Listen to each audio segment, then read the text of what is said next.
37번 볼게요. 주제는 노력에 대한 칭찬이 아이들의 성취와 자기 개선을 촉진한다.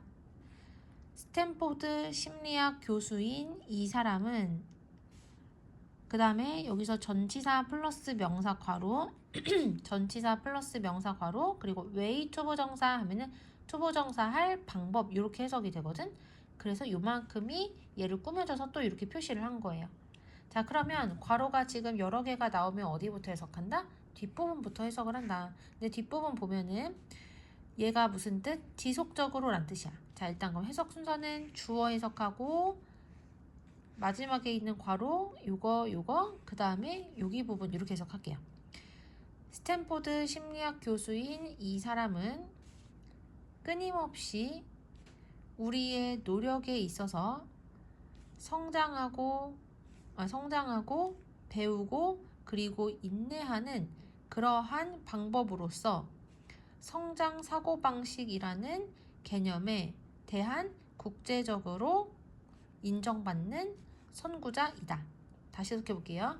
스탠포드 심리학 교수인 이 사람은 우리의 노력에서 지속적으로 첫 번째 성장하고 두 번째 배우고 세 번째 인내하는 그러한 방법으로서의 성장 사고방식의 개념에 대한 국제적으로 인정받는 선구자이다.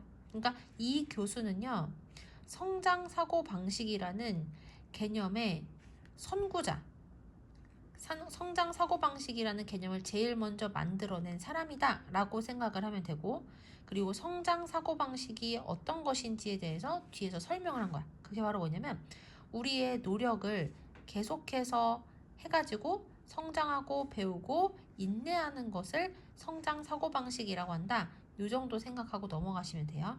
그래서 이 박사는 대절이라는 것을 뭐 했다? 발견을 했다. 그래서 found란 동사의 목적어가 여기 형광펜으로 표시한 여기까지고 관계대명사 앞에 콤마 찍혀 있으니까 이거 계속적 용법이니까 해석을 어떻게 한다? 차례대로 해석을 해야 되고 그리고 두 단어로 바꾼 다음에 해석을 했었단 말이야.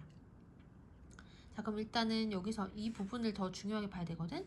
얘가 두 단어로 어떻게 바꿀 수 있었냐면 접속사 플러스 앞에 나오는 선행사를 대명사로 바꾸는 거였었거든. 근데 우리가 콤마 위치의 경우는 앞에 나오는 내용 전체를 우리가 선행사라고 볼 수 있거든요. 그래서 앞에 나오는 문장이 하나잖아.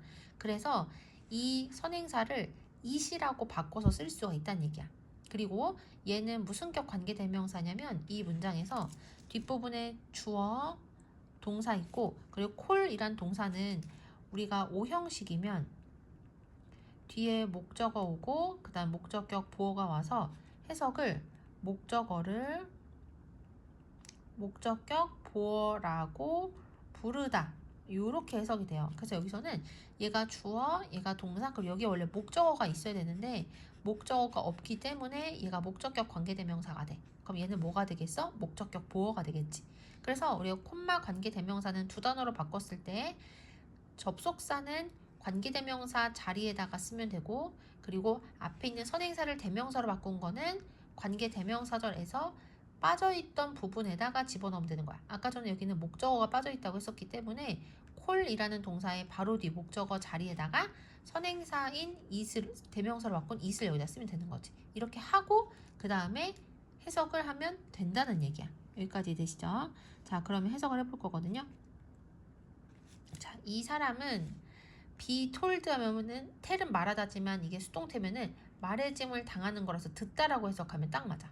이 사람은 그들이 똑똑하다고 들은 아이들이 실제로는 이것 함으로써 미래의 일에서 underperform, perform이 수행하다라는 뜻이잖아. 성과를 내다라는 뜻도 있고 근데 under이니까 성과를 내는데 기대에 못 미치는 성과를 내다라고 해석하면 돼. 그러니까 under이 붙으면 잘 못하다라는 뜻이고 out이 붙으면 더 잘하다라고 해석하시면 돼요. 여기까지 되시죠? 자, 그 다음에 by ing 해석이 된다. 뭐뭐 함으로써 이렇게 해석을 하면 되지. 자, 그 다음에 여기서 이 to가 뭐뭐 하기 위하여로 해석이 되기 때문에 이렇게 한번 끊었고요.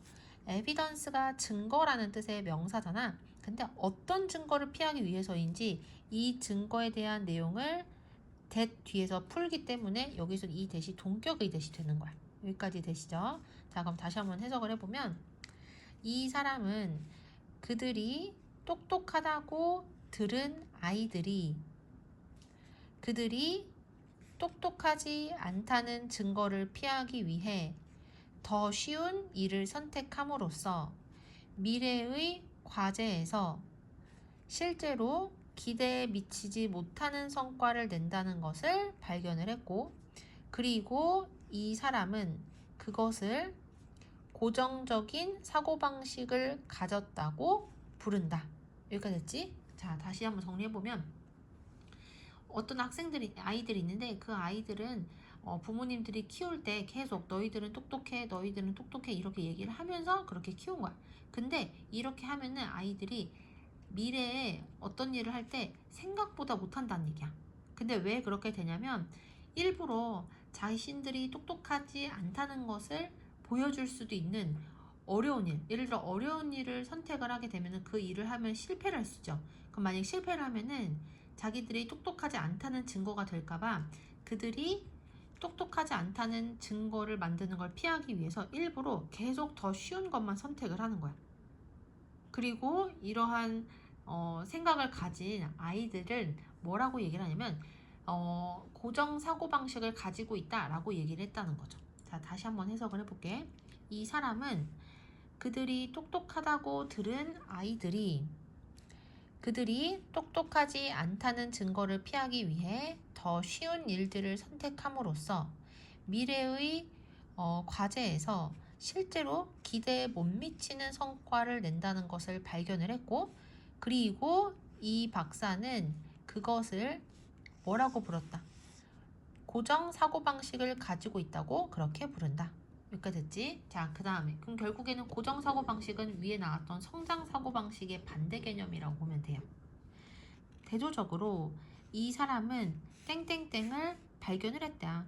그럼 여기서 대조적으로 라고 하니까 이번에는 성장 사고방식에 대한 얘기가 나오겠다라고 우리가 예측을 할 수가 있겠지. 자, 그럼 여기 found 뒤에 나온 이 문장에서 후부터 여기까지가 관계 대명사절이라 선행사인 아이들을 꾸며준 역할을 하는 거고, 그리고 이 문장에서 얘가 동사, 그리고 얘의 목적어 요만큼이 되는 거야. 자, 그러면 여기도 똑같아요. 콜이 O형식이기 때문에 여기에 목적어가 오고 그 다음에 목적격 보어가 와야 되는 거야. 여기가 이해되시죠? 근데 여기서 목적어 빠져있기 때문에 얘가 무슨격 관계대명사가 된다? 목적격 관계대명사가 된다. 대조적으로 이 박사는 여기 not A but B not A but B 하면은 A가 아니라 B 이렇게 해석을 하면 되고요. 여기서는 smart가 똑똑한이라는 형용사가 아니라 명사로 사용이 돼서 똑똑함이라고 해석을 하면 돼. 대조적으로 이 박사는 그들의 똑똑함에 대해서가 아니라 그들의 노력에 대해서 칭찬을 받는 아이들은 이 박사가 성장 사고방식이라고 부르는 것을 발달시킨다는 것을 발견했다. 자, 그러면 그 다음에는 이제 성장 사고방식에 대한 얘기가 계속 나오겠죠. 그들은 대절이라는 것을 뭐 했대요? 배운대요. 뭘 배우냐? 해서 learn이라는 동사가 이 문장은 주어 동사 이렇게 하나의 문장이 나오고 부사절 하나 나오고 여기 또 다른 문장이 하나가 나오는 그런 형태라고 보면 돼. 그들은 그들의 노력이 이렇게 묶이면은 lead to A 하면 A로 이어지다 라고 해석을 하면 되거든. 그래서 그들은 그들의 노력이 그들의 성공으로 이어지게 한 것이라는 것을 배우고, 그리고 만일 그들이 계속해서 시도를 한다면 시간이 지나면 그들은 향상되어지고 그리고 더 많은 것들을 배우게 될 것이다. 그 다음 넘어가서 이러한 아이들은 end of ing 결국 뭐뭐 하게 되다 라는 뜻이거든요. 얘가 첫 번째 동사, 얘가 두 번째 동사니까 첫 번째 동사가 데리고 다니는 부분 해석, 두 번째 동사가 데리고 다니는 부분 해석하면 되는 거야. 이러한 아이들은 더 힘든 일들을 결국에는 받아들이게 되고 그리고 그들 스스로에 대해서 더 낮게 느낀다.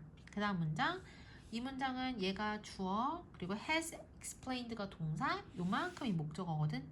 근데 문장 순서가 좀 이상하지. 왜 그러냐면 목적어의 내용이 너무 중요해서 강조를 하기 위해서 문장의 맨 앞에다가 놨다고 보면 돼. 하지만 해석을 할 때는 우리가 지금까지 배운 대로 주어 해석하고 목적어 해석하고 마지막에 동사를 해석하면 돼. 그래서 이 사람은 이렇게 설명했다 이렇게 해석할 거고, 이 목적어 내부를 보시면 여기에서 또 동사가 뭐가 되냐면 gives가 이 문장의 동사가 되고요.